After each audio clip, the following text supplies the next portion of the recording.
Good morning বন্ধুরা, আমি বৃষ্টি। কেমন আছো তোমরা সবাই? আই হোপ তোমরা খুব খুব ভালো আছো, আর আমিও কিন্তু বেশ ভালোই আছি। আমার আরো একটি নতুন ব্লগে তোমাদের সবাইকে স্বাগত জানাই।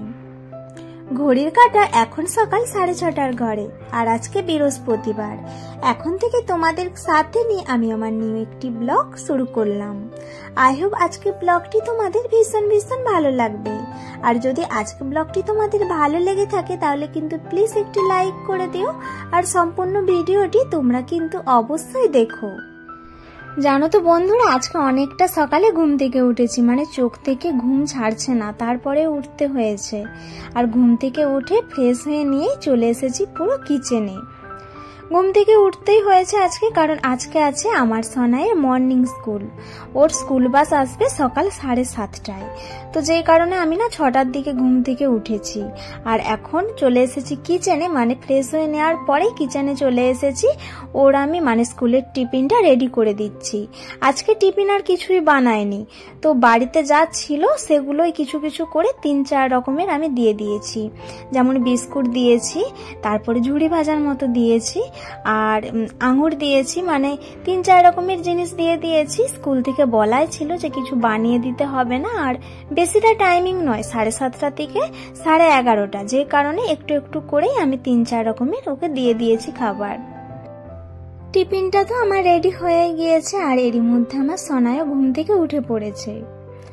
আজকে কিন্তু ঘুম থেকে একবার ডাকতে উঠে পড়েছে, কারণ আজকে তো আছে পিকনিক না, তো যেই কারণে একবার ডেকেছি উঠে পড়েছে। বাট উঠার পরে না বিষম খেয়ে গিয়েছে। চোখে যদিও জড়ালো ঘুম, কারণ ও তো এত তাড়াতাড়ি ঘুম থেকে ওঠে না। ও ঘুম থেকে ওঠে 7:45-8টার দিকে, কিন্তু আজকে অনেকটাই আগে ঘুম থেকে উঠতে হয়েছে ওকেও। সোনাইকে আমি জল আর বিস্কুট দিয়ে এসেছি, কিছুই খাবে না বললো। তারপরেও আমি বললাম দুটো কমসে কম বিস্কুট খেয়ে নাও, একদম খালি পেটে যেও না।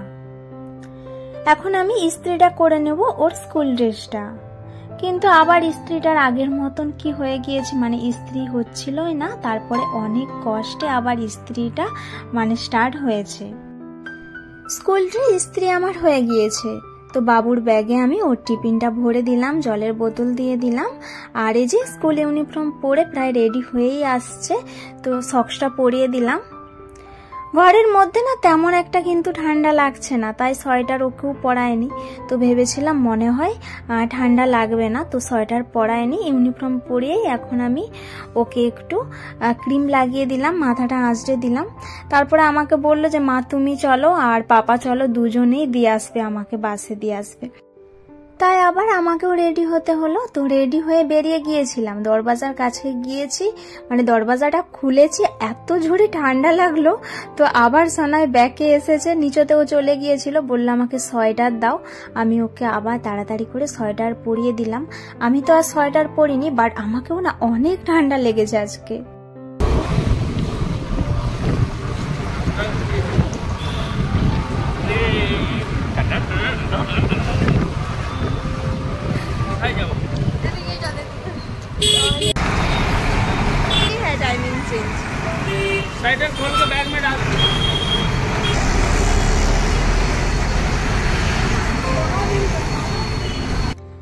বন্ধুরা এখন না টাইমিং 8:30। ওকে বাসে দিয়ে তারপরে রুমে এসে না ঝটপট করে কাজগুলো সেরে নিয়েছি। দেখো ঘরটা মুছে নিয়েছি, আজকে তো বৃহস্পতিবার, তো পুরো ঘরটা সুন্দরভাবে মুছে নিয়েছি। বেডরুমটাও কিন্তু গুছিয়ে নিয়েছি। এখন একটু ফ্যানটা ছেড়ে দিলাম, তাহলে তাড়াতাড়ি করে শুকিয়ে যাবে। আর স্নানটা করে নিয়েছি ঘরটা মুছে নেওয়ার পরেই। তো এখন ঠাকুরটা প্রণাম করে নিলাম। আর আজকে তো বৃহস্পতিবার, এখন আর পুজো করব না, হাজবেন্ড নিচে থেকে ফুলমালা নিয়ে আসলে ওই পুজোটা করে নেবে। এখন আমি চেয়ারগুলো জায়গা মতো রেখে দেব। সকালে তো কোনো কাজই হয়নি, তাই বাবুকে না বাসে দিয়ে এসে তাড়াতাড়ি করে এই কাজগুলো আগে সেরে নিয়েছি। কারণ একবার যদি রান্নাঘরে ঢুকে যায় না, তাহলে এই কাজগুলো না মানে আর হবেই না, কাজগুলো কিন্তু বেলা পর্যন্ত রয়েই যাবে। তাই ভাবলাম আগে ঘরটা মুছে নিই, মানে তাড়াতাড়ি করে ঘর দোরগুলো গুছিয়ে নিই, তারপরে একদম কিচেনে যাব। তাড়াতাড়ি করে কিন্তু আজকে রান্নাটা সারতে হবে, কারণ ছেলের হয়তো স্কুলের জন্য রান্নাটা করতে হবে না, বাট হাজব্যান্ডের জন্য তো রান্না করতেই হবে, কারণ ও কিন্তু খেয়েই বেরিয়ে যাবে। আর এখন আমি এই যে বাসনগুলো আগে গুছিয়ে রেখে দিচ্ছি। সকালে তো বাসনগুলো গুছিয়ে রাখা হয়নি, কালকে আমি গ্যাস পুরো গ্যাস বাসন সব পরিষ্কার করে রেখেছিলাম। জানি সকালে আমার অনেকটা কাজ থাকবে, তো একটু কাজ এগিয়ে রাখলে না সকালে অনেকটা কিন্তু সুবিধে হয়।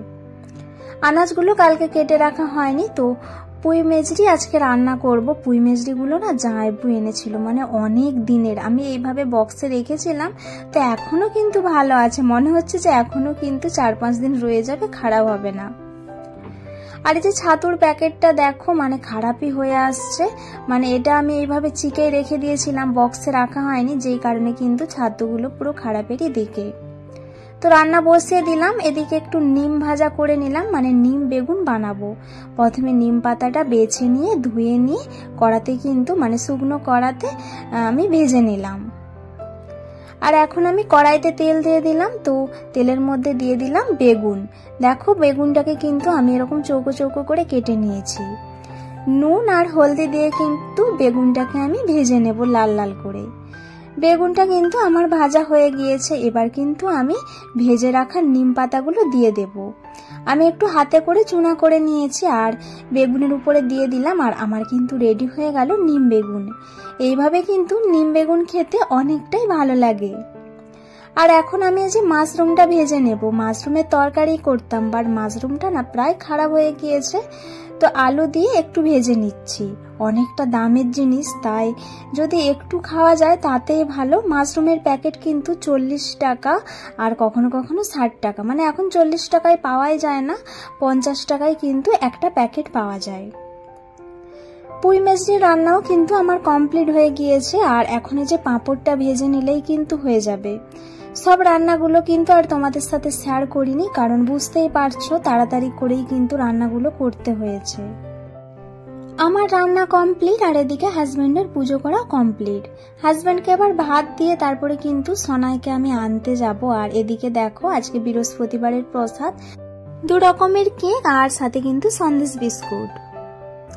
হাজব্যান্ডকে এখন ভাতটা দিয়ে দেব, আর ভাতটা এই সবে হয়েছে, তো এখনো কিন্তু গরম। ভাতের সাথে না পিঠে ভাতেও দিয়ে দিয়েছিলাম, আর সাথে কিন্তু আমের চাটনিও করেছি। তাড়াতাড়ি করে কিন্তু অনেকগুলো রান্না করে ফেলেছি। পুঁই বেটুলের তরকারি, পিঠে ভাতে, আমের চাটনি, নিম বেগুন ভাজা, আর সাথে কিন্তু মাশরুম আলু ভাজা। ভাত হাজব্যান্ডকে দিয়ে দিয়েছি, আর এখন এই যে লেবুটা ছাড়িয়ে নিচ্ছি, হাজব্যান্ডকেই দেব। ওকে না যদি কিছু ফল কেটে না দেওয়া হয় ও খাবেই না, ব্যাগেই থাকবে, আবার ব্যাগে করেই নিয়ে যাবে, ব্যাগে করেই নিয়ে চলে আসবে, তাই ফলটা কেটেই ওকে দিয়ে দেব। এখন টাইমিং 11:30 আছি বাবুকে আনতে, বাস এখনো আসেনি, 11:30টায় ছুটি হবে, তো এখন ওয়েট করছি দাঁড়িয়ে। বাসের ম্যাপও দেখাচ্ছে না যে কটার সময় বাস আসবে, এই জন্য দাঁড়িয়ে আছে, দেখি কতক্ষণ দাঁড়িয়ে থাকতে হয়। আর আজকে প্রচণ্ড রোদ বেরিয়েছে, গরম, সকালে ঠান্ডা আবার এখন গরম, অনেক আধা ঘন্টা দাঁড়িয়ে থাকার পরে বাস এসেছে। অনেক লেট হলো, অনেকক্ষণ থেকে দাঁড়িয়ে আছে, এখন 12:05। কেমন মস্তি হলো স্কুলে। রুমে এসে ওকে স্নান করিয়ে দিয়েছি, ও সকালে স্নান করে স্কুলে যায়নি, তো স্নান করানোর পরে এখন দুজনে ভাত খেতে বসেছি। আর এই যে ভাত খেতে বসে কিন্তু টিভির দিকেই হাঁ করে তাকিয়ে আছে। এমনি কিন্তু টাইমে ওকে ভাত আমি খাইয়ে দিই, স্কুলের টাইমিংয়ে, আর রাতে কিন্তু নিজে হাতেই ভাত খায়। আর আজকে তো এখন স্কুল নেই, তাই ওকে নিজে হাতেই ভাতটা আমি খাওয়ার জন্য দিয়েছি। সবসময় যদি ভাত খাইয়ে দেই না, তাহলে নিজে হাতে খেতেই কিন্তু বাচ্চারা ভুলে যাবে, তাই কিন্তু আমি ওকে একবার করে ভাত নিজে হাতে খেতে দিই, যাতে ওর অভ্যাস হয়ে থাকে নিজে হাতে খাওয়াটাও। ভাত খেয়ে নেওয়ার পরে এখন কিচেনে এসে যে গ্যাসটা পরিষ্কার করে নিচ্ছি, টুকিটাকি যা কিচেনের কাজ আছে সেগুলো এখন কমপ্লিট করে নেব। আবার সোনা এসেছে, আমার সাথে খুব গল্প করছে, এই জন্যই না ও থাকলে আমি তেমন একটা ভিডিও করি না, কারণ ওর সাথেই আমি কিন্তু টাইমিংটা পুরো কাটিয়ে থাকি। বন্ধুরা এখন টাইমিং কিন্তু দুপুর 1টা বাজে, আর আমি সেই সকাল 6টা থেকে 1টা পর্যন্ত কিন্তু সংসারের সমস্তটাই একা হাতেই সামলালাম। প্রিয় বন্ধুরা, তোমাদের কাছে আমার আজকের ভিডিওটি কেমন লাগলো তোমরা কিন্তু অবশ্যই কমেন্ট করে জানাবে।